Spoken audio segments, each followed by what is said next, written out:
Hey guys, so back again.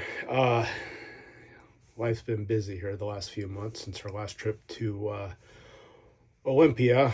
Work, work, work, as they say. Anyway, so the boat's been sitting up for a few months now, and decided to go out to our local lake and run her around a bit. We don't winterize the engine. Of course, we winterize the plumbing system. You have to do that. But as far as fogging the engines, we pretty much use this boat year round. So, anyways, needless to say, it's a good idea to run them every once in a while. And so we went out and caught some fish. And this all happened last weekend. I'm currently in the middle of cleaning up the boat, which is always a long process. Getting everything squared away for the next trip and resupply it and all that. In previous videos, we've talked about power consumption and our battery pack that we have, our external battery pack that we bought for the San Juan's trip. And of course, as you may know, this boat has lithium luxury edition package, and we're big consumers of power. And anyway, so having the extra little battery pack, my wife bought it on Amazon. The name escapes me at the moment. It's here somewhere. I just don't remember where I put it. But anyway, it helps. So we have like 650 amps of lithium, and this adds like another 100 or so with the little external battery pack. Anyway, do we really need it? I don't know, but sometimes it's nice to have a peace of mind of a little bit of extra power when you're on anchorage for multiple days. And that's kind of one of the things about this boat, the luxury editions. Everything's ran off electricity.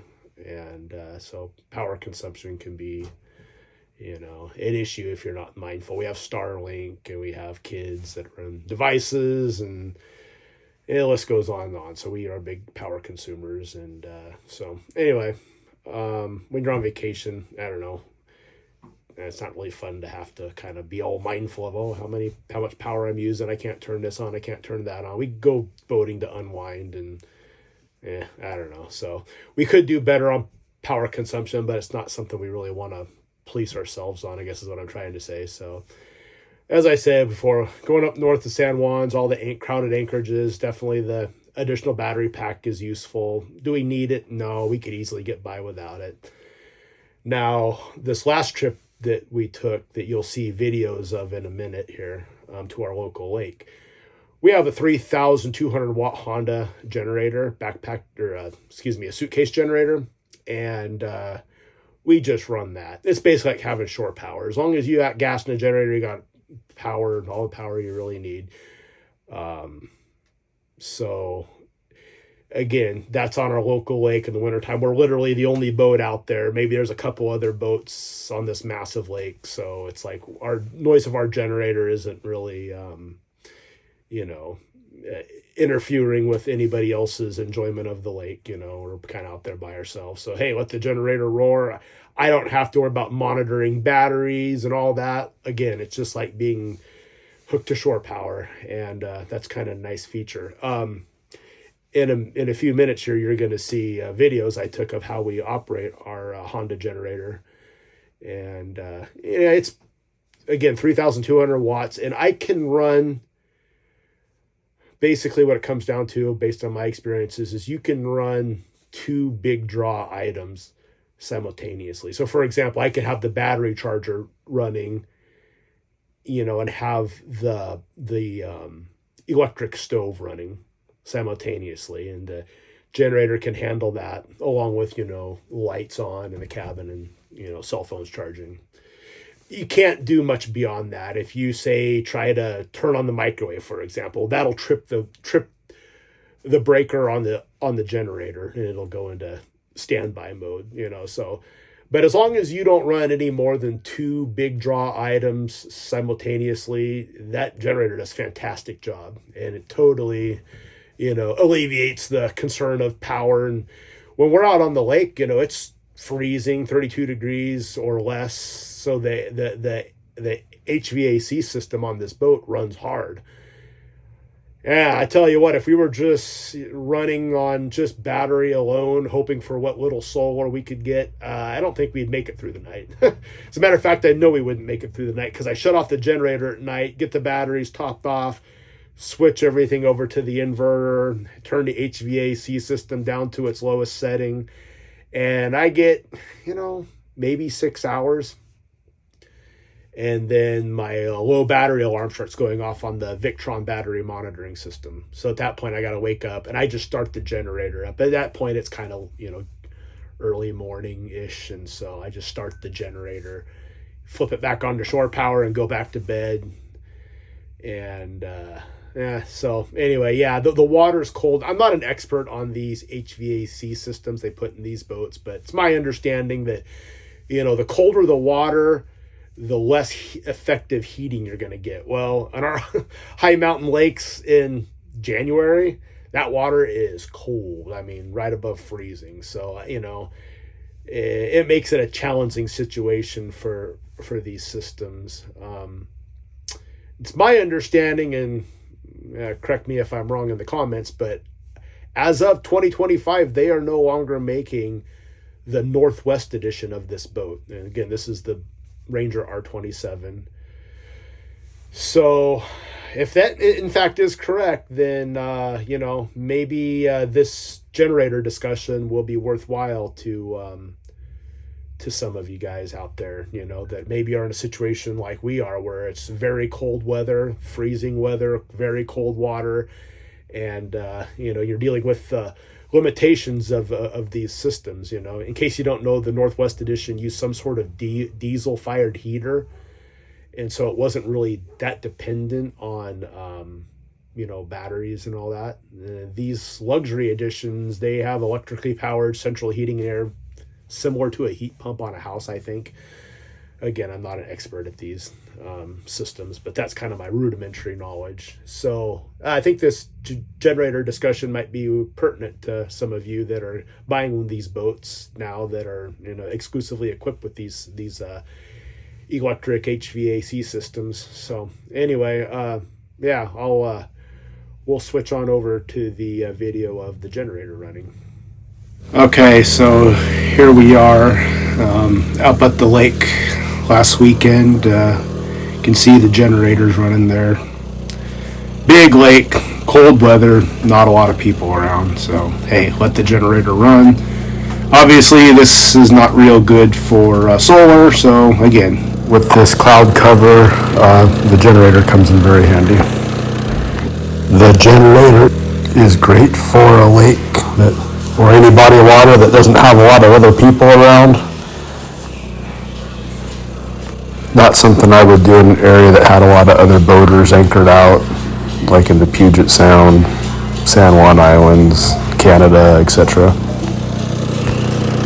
And we really like our generator when the opportunity presents itself to use it.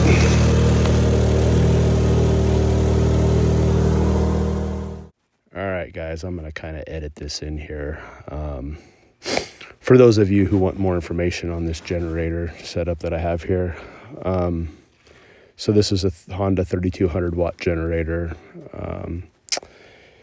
It is you just plug it into shore power. Same cord. I use the same cord I use at the dock, and just plug one into the generator and one into the shore power socket on the boat. I did confirm on the internet that as of 2025, the Northwest Edition R27 is no longer being produced, which, in case you don't know or remember, the R27 Northwest Edition used some sort of diesel heat source that was very low energy draw. So that is no longer an option. So anyway, this is an alternative for those of you who are boating in very cold weather, very cold water. This generator strapped to the swing step there works pretty well for us. There is a correlation between RPM and engine noise. Obviously, the heavier the load the engine's under, the more RPM and the more corresponding noise. I found that if you only run one high draw item and then have some LED lights on, it'll stay in what's called eco mode. Now, eco mode is very low RPM, very low noise. So anyway, it depends on your load, and that correlates with engine noise. So there's a lot of variability here. But we really like this setup. Of course, you got to be mindful in salt water. If you get a lot of wave action coming over the swim platform there, you definitely wouldn't want to have your generator out there. We're on a lake that's, dead calm, so no issue there with the generator getting wet, and we're in fresh water when we use this. So those are things to keep in mind. As long as the water's calm, you'll have no problem with the generator getting wet, and works great. Got a nice little waterfall here. This disappears when it gets hot, kind of a seasonal thing. Looks nice.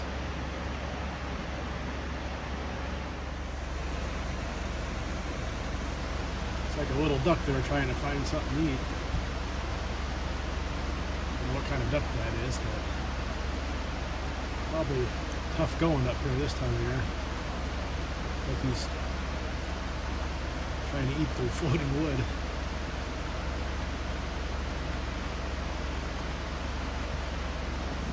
Nice day out in the water. Bo's catching the first fish of the day. The sun is starting to burn through the clouds. Let's go. All right.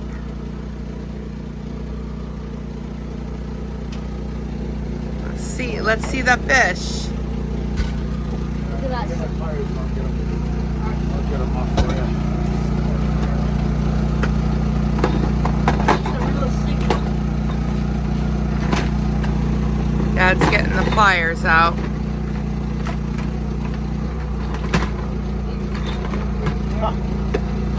Well, I got this new thing. I don't know how to use it. I mean, I'll just give it a shot. that's a good size fish. That is. Yeah, good job, Bo. Thank you. Thank you.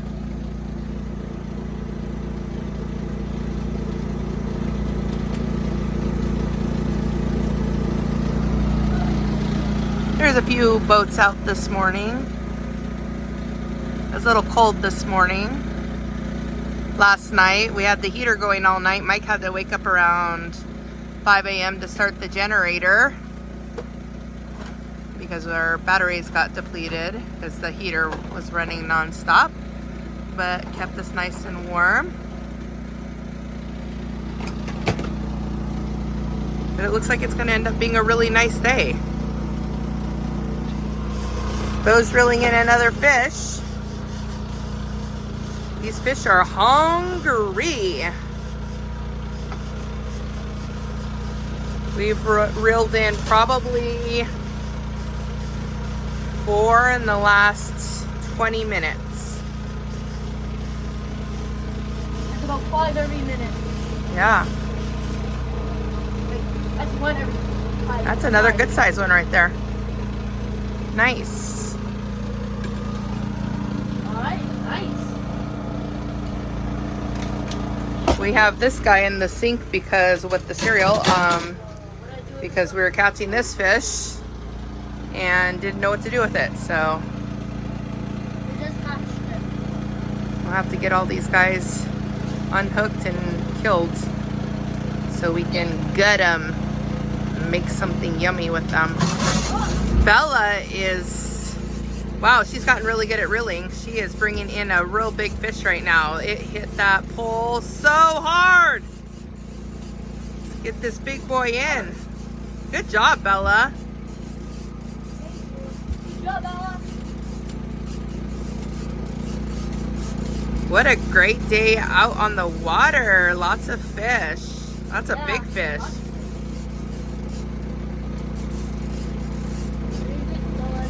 Sorry about the generator noise. Yeah, 32 more feet. Trying to get those batteries pumped back up to 100%. Go, go, go.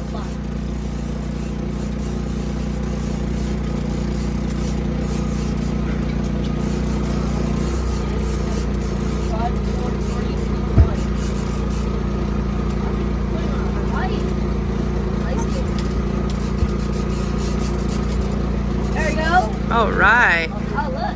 That's pretty good size. Let's see. Okay, yeah, another good size one. I don't know. I was expecting bigger the way he hit that line, but that's pretty good. Good job, Bella. Thank you.